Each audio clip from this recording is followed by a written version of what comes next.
What is good, everybody? Welcome to another edition of The Look Ahead, part of the SB Nation NFL show, brought to you by DraftKings Sportsbook. I am Rob Stats Guerrera. He is RJ Ochoa. What's up, RJ? Stats, I was wrong. You were right. The 49ers won. The Dallas Cowboys lost. Life sucks. Football is pointless.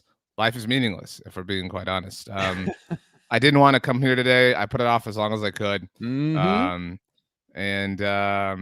Yeah, Cowboys are frauds. That's all I got. We're going to get into that. I want to talk just a little bit about it. Before we get rolling here, I want to remind everybody, please rate, review, and follow the SB Nation NFL show. And remember, we are brought to you by DraftKings Sportsbook, an official sports betting partner of the NFL. Download the DraftKings Sportsbook app today. Use code SBNNFL for a special offer when you sign up. So special. That's code SBNNFL only at DraftKings. I want everybody to know I have been a good friend and co-host to you. What is the first thing I said to you after the game? The first word I said to you after the game was what? Do you remember? I honestly don't. I've honestly been blacked out ever since the play after the fake punt. But so everyone really knows, I'll even take it back further. Stats was like, it was actually sort of demeaning, I think. Stats was messaging me throughout the game on Slack and was like, Jimmy's gonna mess this up. Like Stats was like trying to like encourage me. He was so sad and pathetic for as far as the Cowboys are concerned. He was like, no, like it's really like the Niners. They typically implode right here. Like this is where the Cowboys are gonna come back. Don't worry, RJ, you got this. I am not twist the knife guy. I do not do that to people. I could have started this show and said, I told you so. I could have started this show and reminded you that I have been screaming that your coach is a potato all season long, but I didn't do that. I could have reminded you that the Cowboys generally disappoint in the playoffs, but I didn't do that. I could have. Look, all right. Obviously, this is supposed to be the look ahead. I don't know why I feel like we're violating, protocol, talking about something that happened previously. There's other shows that are supposed to do that, whatever. But I know a lot of people have been looking forward to this, at least according to my Twitter, which sucks. But here's the thing, and I heard you say this on the Oddcast, a phenomenal show. Some would incorrectly say the best show on the SB Nation NFL show. Not even second place. It's Olympic time. It's the bronze medal show, for being honest. I don't agree that Mike McCarthy was awful all season long. But hear me out. Like, that's what makes this so embarrassing. I do believe that there was marked improvement from Mike McCarthy, at least from last year to this year. And obviously, there was Dak Prescott being healthy, et cetera, blah, blah. But like, there were objective data points to prove and suggest that the Cowboys were different under his reign than Jason Garrett. Low bar, I get it, but that was always the point. And so what makes this particularly disappointing is he regressed to that guy. And so, like, I disagree with the notion that this is who he was all season long, but he regressed to the head coach of the Packers in the 2014 NFC title game. Like, that's who he was. And what is particularly disappointing is that he has yet to fully take accountability for any of the whoopsie-daisies that the Cowboys made. That is why, we love to say different things that are kind of like bits of life advice around here. Because let's be honest, we're here to talk football, but we're here to help people live, right? Of course, ultimately. We solve problems. We love to say multiple things can be true, which is a valid thing in life. Another valid thing in life, you can change your opinion on things as you learn, as more information becomes available, and that's what has happened. I have gone to bat for Mike McCarthy based on the evidence at the time. However, Sunday was so egregious, I'm out. I'm out. I cannot be brought back on this. Put him in. We don't have a pit of misery here, but put him in the same boat as the Chargers, where like the Chargers are going to have to go a long way to earn my trust back. I don't know that it's possible with Mike McCarthy, because it would be one thing if he had come out this week and been like, we were just unprepared, et cetera, blah, blah. But no, like the fact that he has defended all of the malicious football negativity that took place at AT&T Stadium, I can't endorse that for another year. The Cowboys are in a bad rut right now, and I don't know when they get out of it. I mean, for him to come out and double down on everything and blame Dak Prescott. Well, the call was good, but he ran for too many yards. I'm glad somebody's blaming him, though, because a lot of Cowboys fans are like, no, what's Dak supposed to do? The fish ran in him. He's supposed to know the rules. That's what he's supposed to do. Here's the point. The point is the Cowboys pinned their season on a play that had to go absolutely flawlessly to even give them a chance to attempt a Hail Mary at the end of the game. That's what Mike McCarthy doesn't get. He is a potato, RJ. Maybe he's better than Jason Garrett, but that's not the measuring stick. You sound like the people that say that the Niners should stick with Jimmy Garoppolo because he's better than Nick Mullins and CJ Beathard. Like, that is not how you measure this. He is the worst. As long as you have him as your head coach, you are not winning anything. You're not getting to an NFC title game, and you can forget the Super Bowl. I also disagree with, and I think you'll actually agree with me. Where Mike McCarthy is so misguided is in that, their thought process is like, man, if not for the officials, blah, blah, like our perfect play gets run and then we throw this helmet. No. Like, if not for the Trent Williams false start on 4th and short, not, I still don't know how that's not a first down from Deebo Samuel. If not for the generous ruling on that, if not for, you and BLG mentioned George Kittle almost helped the Cowboys out with the almost fumble, but if not for the Jimmy Garoppolo miss of Brandon Ayuk, if not for the Jimmy Garoppolo interception, like there were all these things, these collapses from San Francisco that led to Dallas even having the opportunity to do this, ridiculously stupid thing. And that's where, like, and people do that, like in sports and life also, but like they look back in hindsight their way and say, if this one thing had gone differently, it's like, no, because like, what if one of the other things that benefited you went differently? Exactly. And that's what the Cowboys are not doing. They're only wanting to live and die with whatever. And they've done that for years, man. I used to say, in 2015, they were trying to act as if they could pick up the ball where Dez caught it. And he caught it, fine, whatever. But here's the thing, like the greatest moment in the last 25 years of Dallas Cowboys football is a moment that actually didn't literally happen. Like Dez caught it, and I'll go to my grave like saying that. But like as far as records are concerned, like he did not. And that's the thing for the Cowboys. But they built their team that way, as if they could just go right back there and be, 3 minutes away from an NFC championship game. You can't. You have to climb it all over again. A lesson the 49ers learned last year. You have to do it every single year, and I don't think that they have it in them. Yeah, fine, they'll win the NFC East because it's crap, and the Eagles are bad, and the Giants in Washington are ultra bad. And cool, they'll go 6-0, and Dak will be 10-0 against the Giants in his last 10 games, and all this meaningless stuff. But like, you know what, Stats? I'm tired of NFC East championship caps. I've got like 9 of them over the course of my adult life, and they mean nothing. Like, this is a much more, I had an episode of my show that went out at Block of the Boys today.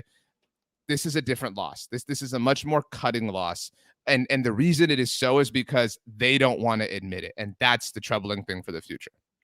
Conan Corliss says McCarthy and the whole Cowboys organization are frauds. 100% right. Two things for the Cowboys. And it just to me, like, epitomizes what they have been basically since the 90s, since their Super Bowl, is they build this $1 billion stadium, right? And they build it, drag them, please, east to west.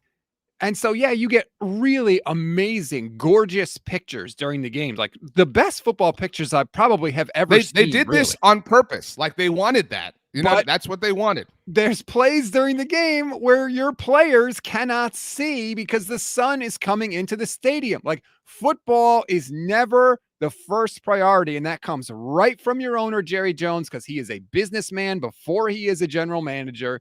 And that's what you get with the Dallas Cowboys. And the other thing that I remembered this week is, remember when Mike McCarthy got the job and he's in his introductory press conference and he's like, yeah, I told Jerry I went back and watched every single game from last year, but I really didn't. But I wanted the job. Like, there you go.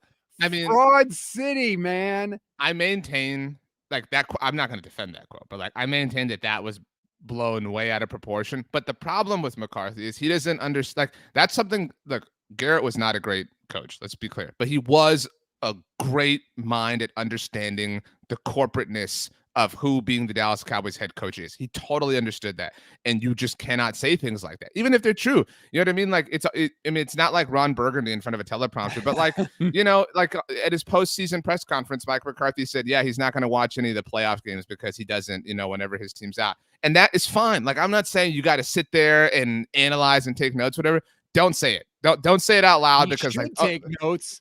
He should. And by the way, if he lied about that in the interview, RJ, what else did he lie about? That's the thing. This whole, oh, I'm Mr. Analytics guy now. I'm so smart. Now, clearly you aren't, Mike McCarthy. You're the same dude. And the fact that some people, and I can't believe you bought it, RJ, and I'm glad you are seeing the light. There was data to support it, and I maintain that. Again, this isn't, but like, this is what happens. Like, this blanket of truth gets applied to everything that may or may not be fair, but they had their opportunities to change that. They had their opportunities to change the narrative. And so it's on them. Like, I might be able to sit here and say, like, I don't think that's 100% fair, but they made this bet. They have to line it. It's like, I'm sure at a certain, I love Dak Prescott. It's my favorite player in the NFL. I would love more than anything to see him ultimately get everything that he deserves as a player. Had a horrible moment, obviously, in his post-game presser, but I mean, Dak's going to have a moment where he comes out in the offseason and says, we know the kind of guys we have in our locker room. We can do it, blah, blah, blah.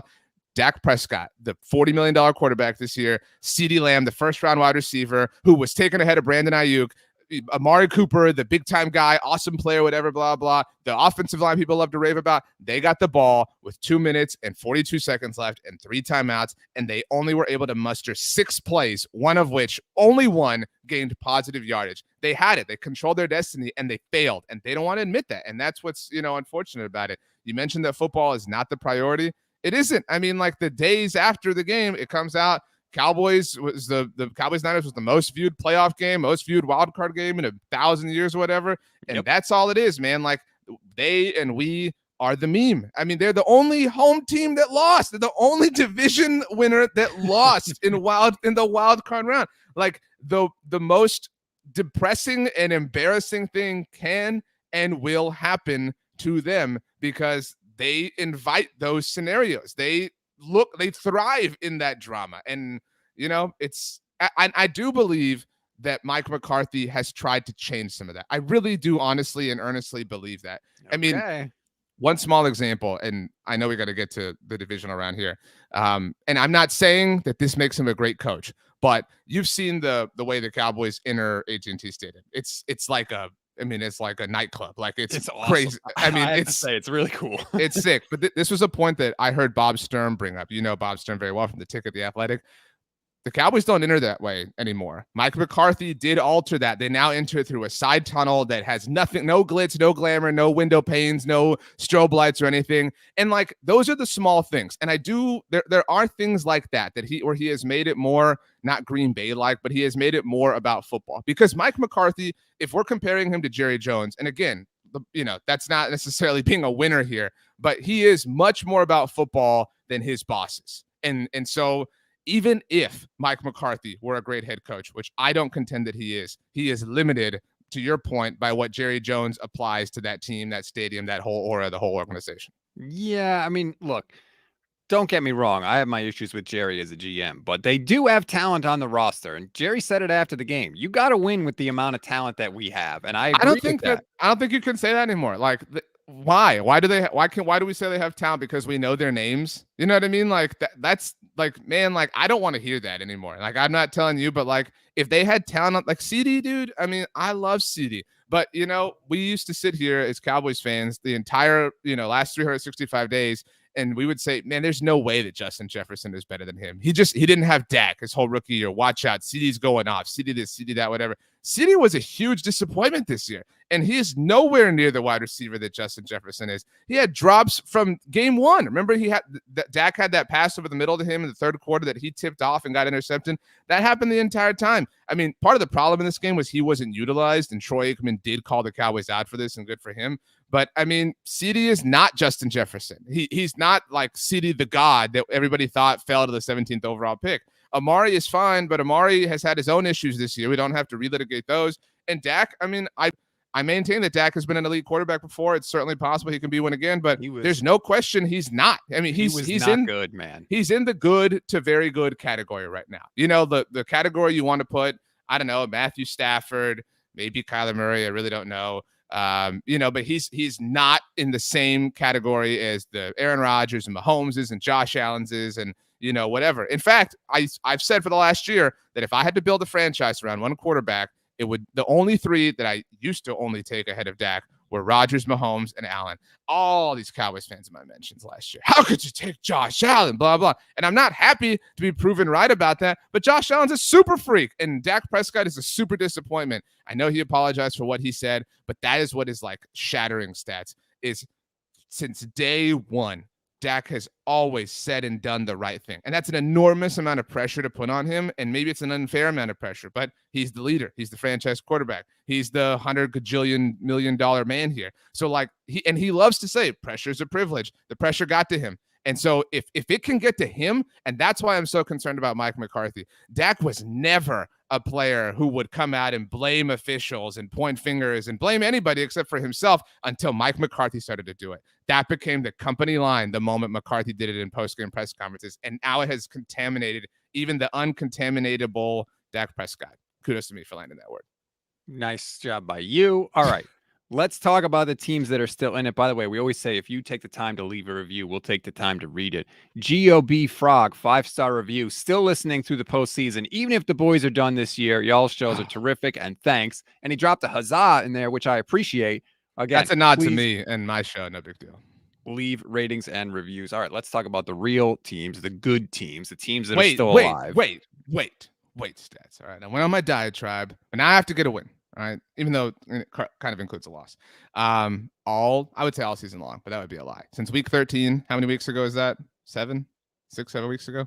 Sure. Right, something like that. Since week 13 is fine. Since week 13, Stats and I have been wagering on different games and keeping track of them. Whoever is the ultimate loser at the end of all of this, at the end of the Super Bowl, will make a donation to charity. Anytime we disagree on a line per our friends at DraftKings Sportsbook, we write it down, we tabulate, et cetera, et cetera. Stats, we had 4 games on the line in the wild card round. We split them. You successfully took the Cincinnati Bengals. Referees stole that one from me. No big deal. Shout out to the whistle. So congratulations to you. I correctly took the Buffalo Bills. I gave you 4 points and was not concerned about that. Terrible job by me. Obviously, you got the Niners over me. But I did take the Bucks as 8.5-point favorites, and I did land that. So through wild card weekend, I have 15 correct picks. You have 12. There are 7 games left. Oof. Not looking good for you. I got work to do. Let's just get right into it now, and we'll start with the first game. Cincinnati traveling to Tennessee to take on the number 1 seeded Tennessee Titans. Titans favored by 3.5 points in this one. And I just have no faith in the Titans. And maybe I'm too influenced by last week. I am loving Joe Burrow. I love the fact that Joe Burrow came out and he was like, look, I've played in big games before. I'm not getting rattled. And the thing I like the most is he said, quote, this is how it's going to be from here on out. He literally said, this is the standard. I love that he's setting the tone for the organization. I love that he gets that it's his job to do that as the quarterback. And I am all in. I think I'm calling for the Bengals just a straight out upset in this one. I love Cincinnati. Look, I know that the losers on the Oddcast are all about Joe Burrow. You guys, not you, Stats, really your co-host. You guys are all about whatever direction the wind is blowing. The Chargers are awesome. We love the Chargers. The Chargers are our team. Justin Herbert, wow, we got this. So we're great. We're Chargers fans all the way. Chargers number 1. Chargers are gone. All of a sudden, what do we do? What does the Oddcast do? We look for someone else. We need another place to put our emotions. So all of a sudden, who are the biggest Bengals fans in the world? Not the fine folks over at Cincy Jungle. Rob, Stats, Guerrera, and Brandon Lee got Joe Burrow's awesome. All right. I'm not going to deny that. I love Joe Burrow. Love Jamar Chase. The whole, remember when you and I were upset about his comments about the stripes on the catching football? The ball, by the way? Yeah. Yeah, that was a big L for us. But, you know what else the Bengals have? And you know this too. Zach Taylor. Like there is a ceiling on this Bengals team. Whereas the Titans are so disrespected. And I will not stand for it. The Titans, people act like they tripped into the number 1 seeder. Like everyone else around them tripped. The Titans earned this. They earned this, and they kind of, you talked about the Cowboys had to pull off the perfect play. They had to pull off the perfect situation to get Derrick Henry back for the playoffs. And they did. Like they're here. Dude, tell me the last time a number 1 seed had 5 losses. Like, don't tell me, they did kind of stumble into it. The whole conference was down. So I I don't want to mean, hear like, oh, I mean, this is a team. Did they not lose to the Jets this year? sure, but they also Did that beat the crap happen? out of the Chiefs. Like, look, we love to gas up the Bills for how they beat the Chiefs. The Titans broke the Chiefs. Yeah, I mean, the Titans like destroyed the Chiefs. I mean, in a way the Bills didn't. And so, do the Titans have the sexiest offense in terms of quarterback play? No, although he did go to the finest institution of higher learning in the world, Oh, God. Texas A&M University. I mean, but they have like they like that same like swag or whatever you want to give Joe Burrow. The whole Titans team has that, and I think we also don't put enough stock in like the idea of avenging. I know like you're a big Marvel guy, like shout out to the Avengers, but like the Titans had a really embarrassing playoff loss last year. And I think the Bengals, you've been saying it more than anybody all season long. They're a next year team, and like they will be great next year, but they're in over their heads a little bit here. And there's something to that. There's something to like living in the blur, but I think the blur is just going to take over them this weekend. I will take the Titans easily, and I don't have a problem giving you 3.5 points. Like I don't know that I think Derrick Henry's going to come back and go like 200 yards or anything, but I just think the Titans are a better team, and I think Mike Vrabel is the best coach in terms of this matchup. I think if you looked at any of the games this week and looked at the coaching matchups or the quarterback matchups, I think the largest gap is from Mike Vrabel to Zach Taylor. That's interesting. I want to get back to something you said about the Bengals, though, because I've talked about it, right? Like they're playing with house money this year. But I do wonder, does there come a point, RJ, where your expectations change, right? Like, and what I mean is if you were at a casino, if you went to a casino and all of a sudden you were playing the slots and boom, you hit the jackpot. You hit the $1 million jackpot. So you are up $1 million. If you somehow kept playing and walked out of the casino with $500, like sure, when you woke up that morning, you would have taken $500, on your trip to the casino because that's a pretty good day. But it's when you're up $1 million, like the expectations change at that point. I would think that you have to walk out of there with, more than that. So is that where we are with Cincinnati now, where it's like, yeah, going into the year, you would have been thrilled to be here, but now you are here. And now maybe we do have to shift the expectations for them. Sure. I think that's fair. But I also think that they're like they haven't made $1 million. Like that's worth it. Like, I think they're sitting on like 70 grand. You know what I mean? Like it's not $1 million. And I think that that's evidenced by the fact that, like, to be very clear, they, the whistle thing was, the ruling was wrong, but that's a touchdown. Like, so whatever. I don't think that affected the game. But I mean, even including that, like, even if you want to die on that touchdown shouldn't have counted, Hill, I mean, it was still kind of a close game. Like, the Raiders were in it at the very end. The Raiders are not a good team, and the Bengals sort of struggled. Joe Burrow didn't have his crazy week 16, 17 performance against them. And maybe that happens. Like, if there is one, like kill shot that exists throughout the playoffs right now, it's Joe Burrow to Jamar Chase. And that can happen at any point. We know that. But I just really trust the Titans in an overall sense. I mean, they've been there. They've done that. This is a team that's been in the playoffs like 1,000 years in a row at this point. Like they're no longer. What have they done? They've lost playoff games is what they've done. They beat a 1 seed. The last 1 seed in the AFC to lose lost to the Tennessee Titans. And that was the team that we thought was unstoppable in Lamar Jackson's MVP season in Baltimore. And so, I mean, I think there's something to that. Like, this is so new for the Bengals, for Zach Taylor, for Joe Burrow, for Jamar Chase. Like, it's all new. And like, that's great. It'll be awesome again next year. I just don't think it's enough for Tennessee. This is, again, like when Tennessee first made the playoffs, like when this run kind of started, remember when they lost the AFC title game themselves to Kansas City? I remember thinking like, man, they'll fade. Like, we won't ever see the Titans back in the playoffs. Like, this was a weird year. Like, Tannehill came in for Mariota, whatever. Like, everything will regress to the mean. It didn't. Like, they have hovered around for a long time. They deserve a lot of props. And so I'll take the Titans here. They've got a week's worth of rest. Everybody made such a big deal about how they, kind of barely held on against the Texans. More was made about that than how the Bengals barely held on against the Raiders last week. Not that the Texans Raiders are way better than the Texans. I know that. I mean, I'm making that point, but my point is like all teams struggle, and I think the Titans' struggles are exacerbated more. I mean, let's not forget the Titans lost to the Jets. So did the Bengals. The Bengals. I mean, so I mean, and that was when we thought Cincinnati was legit, and they let us down. So I will take the Titans here. I think that the Bengals have won $1 million. They haven't won a playoff game, RJ, in 31 years before last week. I mean, their big goal was now you can send a text message that says the Bengals won in the playoffs. Like that was the crowning achievement. To me, you are up $1 million at that point. But I don't know. Nothing scares me about Tennessee. And you can talk, oh, Derrick Henry's coming back. Here's the deep, dark secret, RJ. Their running game hasn't really suffered that much without Derrick Henry. He got hurt in week 8 against the Colts, right? Here are the rushing totals for Tennessee since the Derrick Henry injury.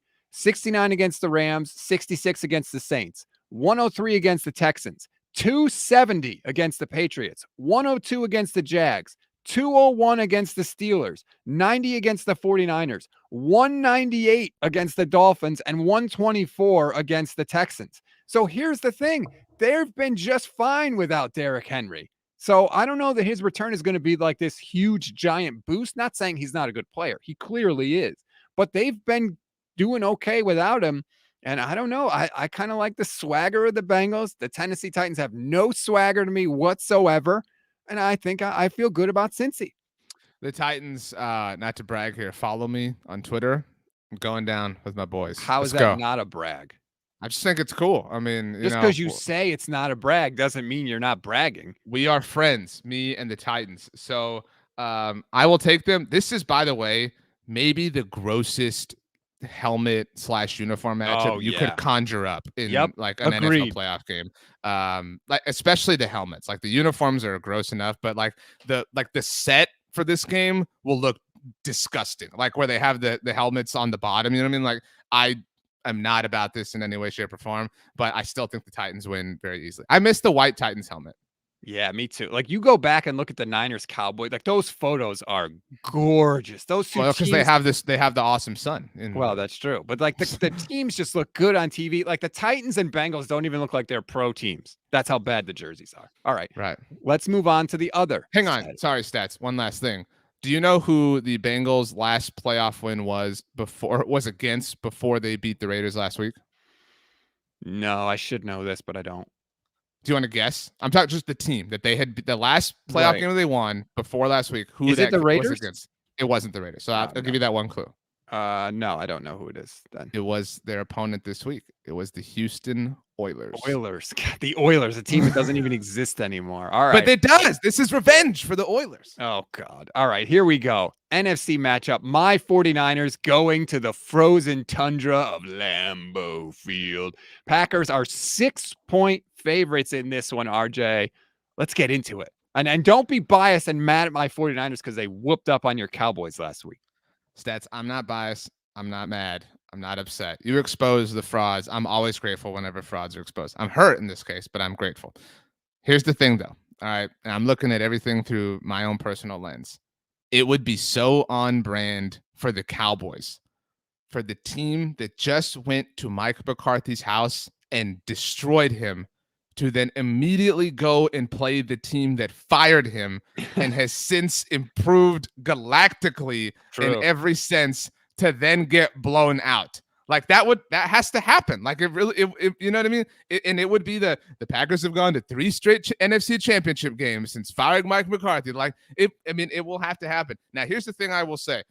I like the theme of this episode, by the way, Stats, is that we're kind of hitting like things that are underrated, things people don't put a lot of stock into. Something that's cut from that same sort of cloth. The Niners own the Packers in the playoffs. I don't think this gets said often enough, and I'm here to say it for you, my king. All right. The Niners, you mentioned this on the Oddcast, they beat Aaron Rodgers twice with Colin Kaepernick. You only mentioned the one at Lambeau Field. They beat him. I think that was still a Candlestick, right? That was before Levi's. Yeah.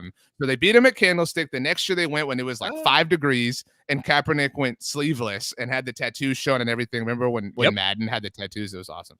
And then beat him in the NFC Championship game 2 years ago. And you know what? Like the one NFL, like we hear all these tropes all the time. Ryan Fitzpatrick went to Harvard, Antonio Gates played basketball. The one that has yet to ever truly like be conquered is that Aaron Rodgers was supposed to be drafted by the San Francisco 49ers. All they have done every time that is a story is whoop up on him and beat him. And so like I honestly kind of believe that that's the one he wants the most. Like that's his most precious, win to pick up, because he needs that. He needs to prove to them you messed up, because we know that that's what Aaron Rodgers needs. He needs that like vindication over everyone. Shout out to Vindicated by Dashboard Confessional, of course. So there's a lot of narrative going into this game, but man, I have such a hard time picking the Niners. I'm sorry, Stats, because they should have lost. They almost blew that game to the fraud Cowboys, and so that concerns me.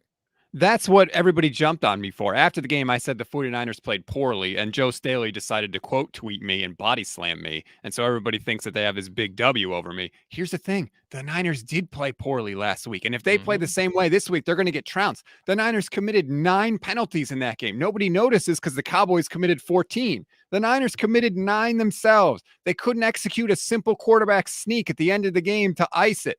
They couldn't hit a wide open Brandon Ayuk in the third quarter, which would have iced much of the fourth quarter in that game. Like, they gacked it up in big spots. They play better. They false started like that. There's not enough not enough of a big deal, not big enough of a deal made about that false start on 4th and inches. You have the opportunity to end that game. It wasn't a false start on Trent Williams. It was Jimmy Garoppolo not waiting till his damn lineman was set. It was an illegal shift. Penalize the team. I mean, that's all I'm saying. Right. Like the fact that you as a team like forfeited the opportunity to completely end the playoff game, and you gave life, however microscopic life that is, but you still gave life to lose a playoff game. That is so concerning to me.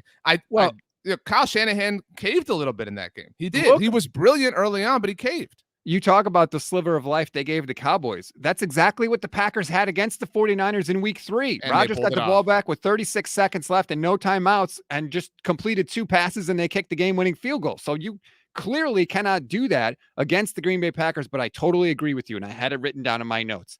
Aaron Rodgers said the history does not provide extra motivation, but that's garbage. Totally wrong. Yeah. He knows he's 0-3 against the 49ers in the playoffs. He knows it's the team that said, no, we don't want to draft you. There is no way I buy for a second that he doesn't want to stick it to the 49ers, especially after what happened in 2019, where they didn't just beat them, RJ. They embarrassed them. That game was 27-0 at halftime. Raheem Mostert had 160 yards rushing at halftime. It was the most by anybody in a playoff game in 60 years. They took their soul in that game. Rodgers definitely is aware of it. He clearly wants to win. But I will say this. There is a path to victory for the 49ers in this game. I mean, you can't deny it. I can give you a game script that's very believable that shows the 49ers can win this game. Can I not? Do you admit it? You can. And again, this proves how fraudulent my Cowboys are, because the game script to me would include like Nick Bosa goes off, Fred Warner goes off, and those are question marks, right? And again, like the drive I talked about with Dallas, like 2:42 left, 3 timeouts, came without those 2 players on the field. Frauds, man. Oh God, ultimate fraud. Anyway, so like I feel for the Niners in that they've lost. I feel like they've lost their wind. You know what I mean? Like going into this in that sense. And sure, I mean maybe Debo can go off, but like, dude, I mean, that can work against an inferior team like the Cowboys, but you're going up against Thanos. I mean, like, you got to have the plan of all plans to go back in time with the little, trick things the Avengers had and everything. Like, I don't know that there's enough juice for San Francisco to pull this off, except for juice. I think there absolutely is. And tell me your plan. It's a similar game plan to what we saw in 2019, right? You have to be able to just grind it out on the ground. But here's the thing. Coming into that week 3 game earlier this year, Deebo Samuel had 2 carries for 8 yards. Like, they were not using him the way that they are using him now. It's totally, completely different. So it's not the same 49ers offense. And what I think is important too is the Niners rush defense has gotten way, way better since that week 3 game. They've moved Eric Armstead to the inside. In that week 3 game, the Packers ran for 100 yards and they averaged 4 yards a carry. They used the run game to keep ahead of the chains and keep the game script in their favor, which obviously I think was massive because the Niners' whole game plan is to get you into 2nd and 3rd and long, drop 7 guys into coverage and get pressure with their defensive line. They couldn't do that against the Packers in week 3. I think the Niners can absolutely win this game on the ground. And I think the cold temperature actually favors San Francisco, RJ, because of how physical the Niners are. By the time the 4th quarter comes around, I don't think those dudes are going to want to tackle the Niners. I really, really don't. Like, you in the cold, physical impacts hurt more. It's harder to catch the ball, and it's harder to deal with getting smacked in the face. And that's the one thing the 49ers do better than almost any team in football, including your Dallas Cowboys, when big bad Micah Parsons talked about how he was from Harrisburg and he was going to bully the bully. And guess what? Brandon Ayuk blocked him out of the club on the first drive for the 49ers. So I don't even want to hear about that. There are a lot of Cowboys worth dragging. Micah's not one of them. All right, let's focus on the true frauds. He did have a good game, actually. But the Niners can out-physical the Packers in this game, and that's their path to victory. All right, look, stats. I'm going to be real with you. All right. It is so sad that, like, I feel no passion towards rooting against the 49ers in the playoffs. Like, because, like, well, I mean, no, but, like, because, like, it used to be, like in Super Bowl 47, we've talked about the game a million times. Like, it was like, they can't get to 6. They can't get to 6. They can't get to 6. And it's like, man, Pittsburgh already got 6, and New England got 6. Like, everybody's, you know what I mean? Like, it's like, you've had your chance, Cowboys. You've blown a quarter century to get your 6th. You know what I mean? Like, who cares at this point if San Francisco joins that club? I don't want the reality I just crafted where, like, Aaron Rodgers gets to laugh again about Mike McCarthy and, like, everyone gets to laugh again about Mike McCarthy. I'm already dealing with enough crap as it is, if it isn't obvious. I've been on 6,000 podcasts this week and had to roast the Cowboys on each and every one of them. Sort of enjoyed it. But, I mean, I want the 49ers to win this game, partly for you. Okay. I'm rooting for that. I'm not picking them. I can't, dude. Aaron, like, I actually want to amend something I said. Or I said, if you took all of the head coaches and all of the quarterback matchups, the head coach and quarterback matchups throughout, so, like, that's what, 8 different matchups throughout these 4 games. What would the largest gap be? It's Aaron Rodgers and Jimmy Garoppolo. Well, I'm honestly, I forget. Aaron was your number 1 quarterback in the playoffs on the Oddcast this week. Yep. And Jimmy was your was last. I mean, so I will. I mean. And do you think I was wrong in that? I mean, no, I think you're 100% right. But I think that Zach Taylor might be the worst coach too, to that point. You know what I mean? Like, he's the Jimmy Garoppolo of coaches. I mean, here's the thing. People, might want to praise Kyle Shanahan, because he's had a great year this year or whatever. But, like, all Matt LaFleur has done since he's become head coach of the Packers is win 13 games every single year. Like, I don't think make the NFC Championship game. Right. Like, do people not talk about that enough? Dude, like, I don't think he gets enough praise. He's got 39 wins already in 3 years. He's only ever brought up when people, like, and that's going around right now, the old Washington staff that had him, Kyle, and Sean McVay on it. Like, that's the only time he's ever mentioned. No, I've said, and again, this sucks. Like, I don't enjoy this, people, but he's coach of the year. Like, I don't know how he isn't after navigating all of the Rodgers stuff. Like, pick your Rodgers story. Like, he has held that team together with and Devontae, like his best, like, offensive skill player, sided with the quarterback who hated the team, and he managed to navigate the, like, tumultuous relationship between them and Gutekunst, and, like, still win 13 games, be the 1 seed. I'm taking them. I'm really sorry. I hope I'm wrong, but I'm taking the Packers. 2 more things I want to say about this game really quick. One, I think LaFleur definitely wants to beat his old boss in Kyle Shanahan for sure. And the other thing is this. Kyle has done it consistently in his career, and you saw it last week against the Cowboys, RJ. There are times when he should be aggressive and he puckers up and he gets conservative.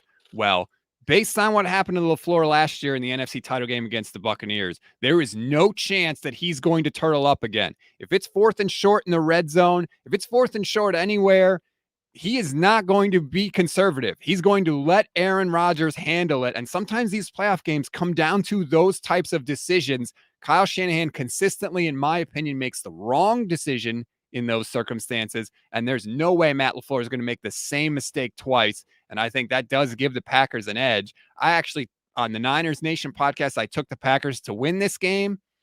The spread, it's a lot of points because I don't think the Niners are going to get blown out, even if you think they're going to lose. So do you think the Packers are going to win by more than 6?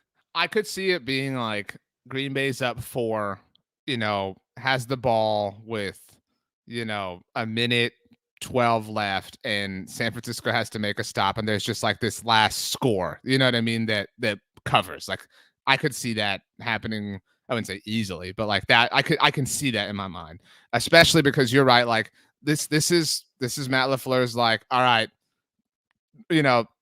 we're not, like, don't even warm up, punter. You know what I mean? Like, just like this, like, this is it. Because, like, we said last week, we talked about Steve Young's we showed up to training camp in 1994 to beat the Cowboys in the NFC Championship game. This isn't like about the 49ers for the Packers, but like everything has been about this moment. It has never been about what can you do in the regular season. It has always been about what can you do when the playoffs start. So like in many ways, this is the first opportunity to see the Packers, if that makes sense. Is it like, you know what I mean? Like, so I really fully expect something special.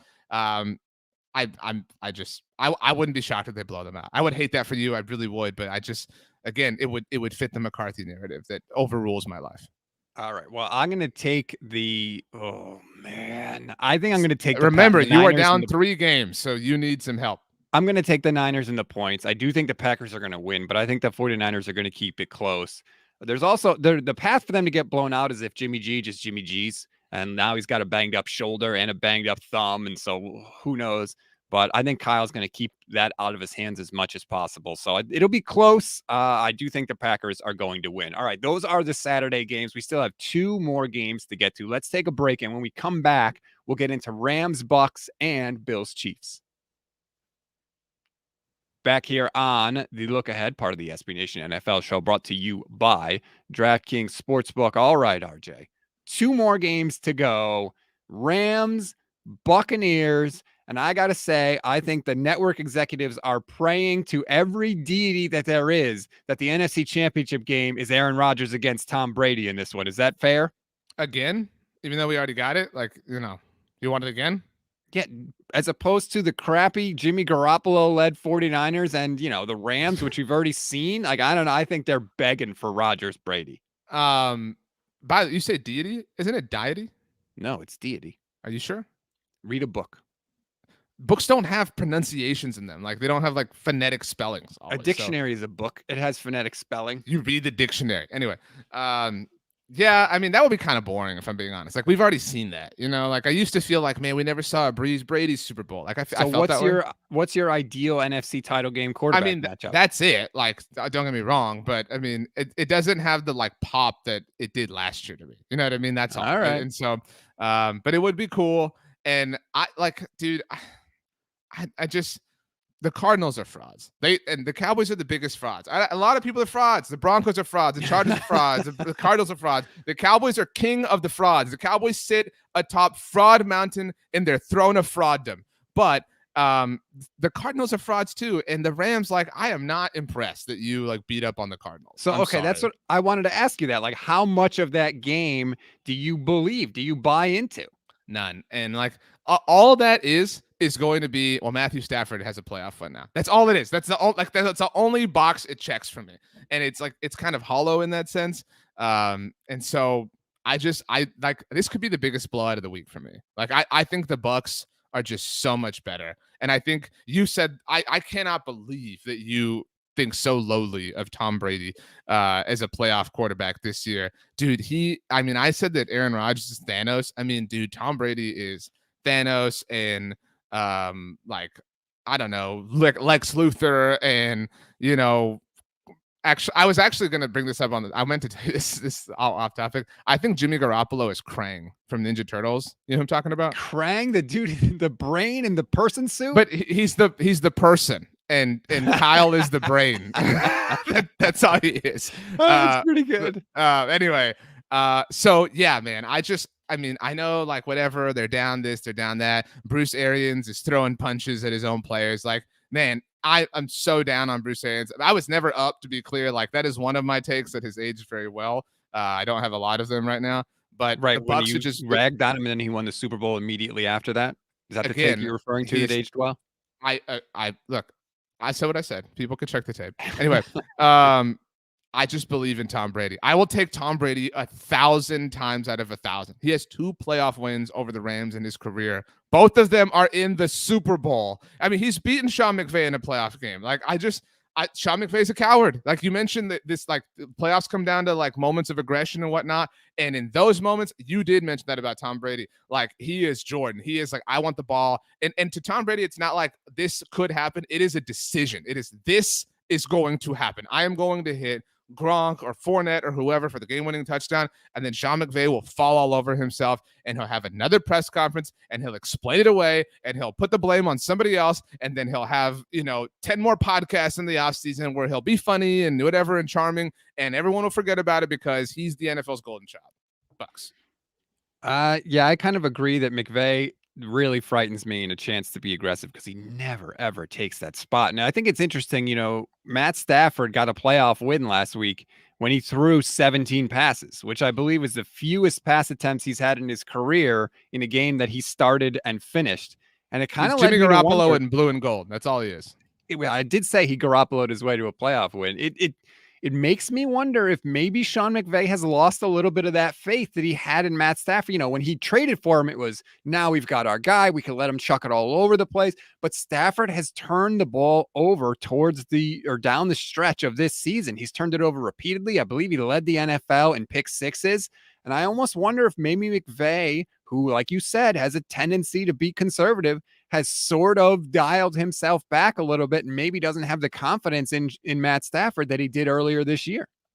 I think that's really well said. I mean, dude, we talked about the Packers this way, but and they ended the Rams season last year. This has been about this moment, Rams. You know what I mean? Nobody ever doubted you were good enough to go win you didn't need to trade for Von Miller and sign Odell to prove that you were that good to us. You know what I mean? But this has been, can you do it again? Can you get back to another NFC championship, get back to a Super Bowl, win the Super Bowl? This is the 1 year anniversary of that, right? I mean, I know not literally because of the extra week, but still, this is the weekend where McVay kind of trashed Goff in his post-game press conference again, and that will happen again. He will put the blame on somebody else because he won't put it on himself. And like I said, he'll talk about it on a podcast or a radio hit or somewhere, HBO special, an NFL Films production. Who knows? He's in a lot of these things. So I don't believe in Sean McVay in this moment. And when it comes to elite versus elite, he isn't one of those. And Tom Brady is enough for all of them.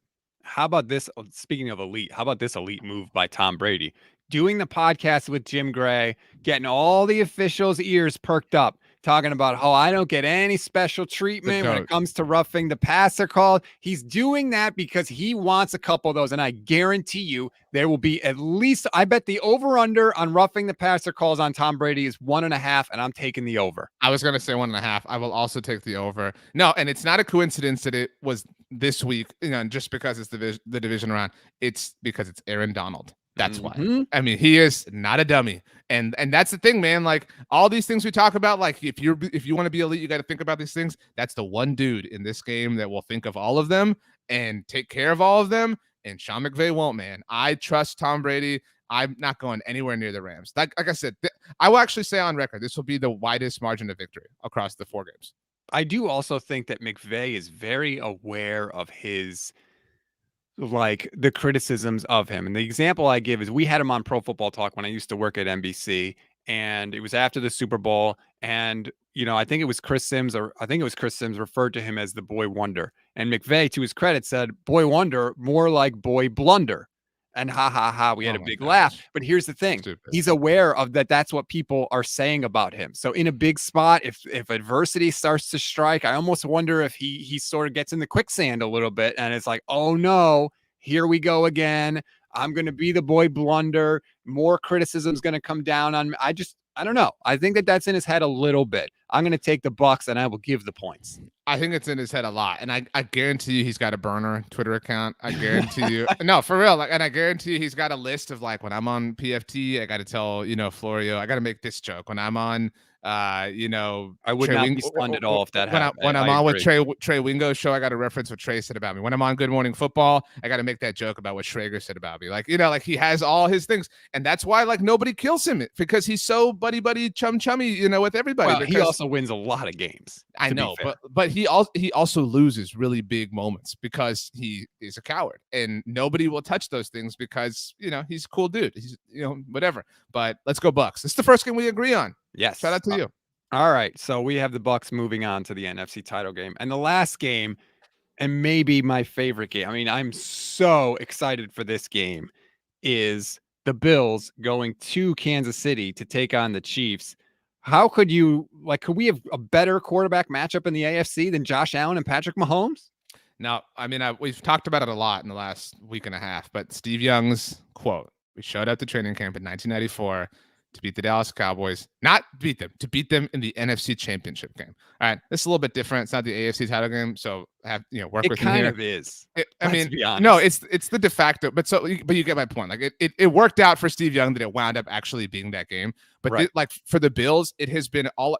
Man, I think it is the sickest thing. Like one of my favorite sports photos in recent memory is Stephon Diggs watching the Chiefs celebrate winning the AFC last year. That has been what this has been about. I'm a San Antonio Spurs fan. The 2014 title was so sweet because they showed up to camp that year to beat the Heat in the finals. For no other reason, like a victory over the Celtics or the Pacers or whatever would not have been as satisfactory as dethroning the team that beat them the year before. And I think the Bills are out for blood in that sense. I think Josh Allen's out for blood. I think Stephon Diggs is out for blood. I think this is going to be like a masterclass of defensive coaching from Sean McDermott. You've said this. I've said this. I don't think he gets enough credit. Like generally speaking, he is so awesome. He is, and like people also don't give credit to. He comes from the Jim Johnson tree. Like we talk so much about like trees of coaches and whatever. That's where Sean McDermott comes from. And so, man, I am taking the Bills. I want to be the first person to say that. I am so in on this. Like I've been, again, my guys on the Oddcast here, they jump around, Chargers, Bengals, whatever. Nah, I've been a Bills dude from day one of the SB Nation NFL show. That's been my AFC team. Ride or die. Let's go. Circling the wagons. Josh Allen, go off. Do it again. Josh Allen might not be the most important player here, though. Devin Singletary has been such an important part of what they've been doing lately. And, man, I don't know how you don't pick the Bills. I really don't. I think people are like, oh, Josh Allen was really good last week. Like, no, he was perfect. That was a perfect game. No punts, no field goals, no turnovers, touchdowns on every single drive until the kneel downs. I don't think they had any negative plays other than the kneel downs. Like that is a perfect game. That is exactly what every coach hopes their mobile quarterback turns into. That is the level that Josh Allen is playing at right now. And he's going up against the guy. I've said this many times. I said this after the first round of playoff games. The playoff games to me were all about having a quarterback that can go God mode. If you don't have one, you can't win a Super Bowl. I'm convinced of that. And guess what? We saw all these quarterbacks go God mode. And the only thing that can stop that, the only way to fight against that is if you have one of your own. And this is the epitome of that in this game between Mahomes and Josh Allen. I think this is going to be an all-time playoff game. I think it's going to be an instant classic. And the other interesting thing about it is that both of these quarterbacks have a little self-destruct mechanism in them, right? Like we've seen Josh Allen do some weird stuff with the ball, put it in harm's way in playoff games. Mahomes' big bugaboo this year has been turnovers with the Chiefs. So this is going to be, I think it's going to be a wild game. And I do think that the winner of this game is going to represent the AFC in the Super Bowl. Bring it. I mean, I'm so pumped. I'm so glad this is the last game. I'm glad this has like the AFC like flair of Nance and Romo and Tracy Wolfson. This has it all. And like, I mean, what was the last big game of the season? Like the last game you were hyped for that delivered this year, like in general, like name a game. Well, I was hyped for Niners Rams in week 18. Okay. So not that. That's not an eligible choice. Why not? I mean, like, just work with me here. Like I think a lot of people, as an example, I was not, but were hyped for Cowboys Chiefs, right? They were like, this could be the Super Bowl preview, but again, because nobody really knew the Cowboys were frauds, and it was like such a letdown. We haven't really gotten that. Like there have been great, like the games that have been great have been these kind of like surprises. Like Steelers Chargers was kind of a surprise. Even Vikings Steelers was kind of a surprise. Like nobody went into that like, man, nobody talked to me tonight. Like this is going to be great. Like we kind of had some excitement for the Chargers Raiders game, but that only wound up being exciting in the name of mediocrity. Like not really in the sense of like this is a great back and forth game. Ravens like, Chiefs week 2 was pretty good. That was okay, fine. So we're 1 for like 279 or whatever it is. Right. You know what I mean? So like this better deliver, NFL. You've given us such a weird season with all this crazy crap happening. Give us I have said this for years, Stats, and the reason I was looking off screen is I was putting the golf tournament on my TV. The two best weekends in sports are Masters weekend, that's number 1, and Divisional Round weekend. Generally speaking, these games are electric.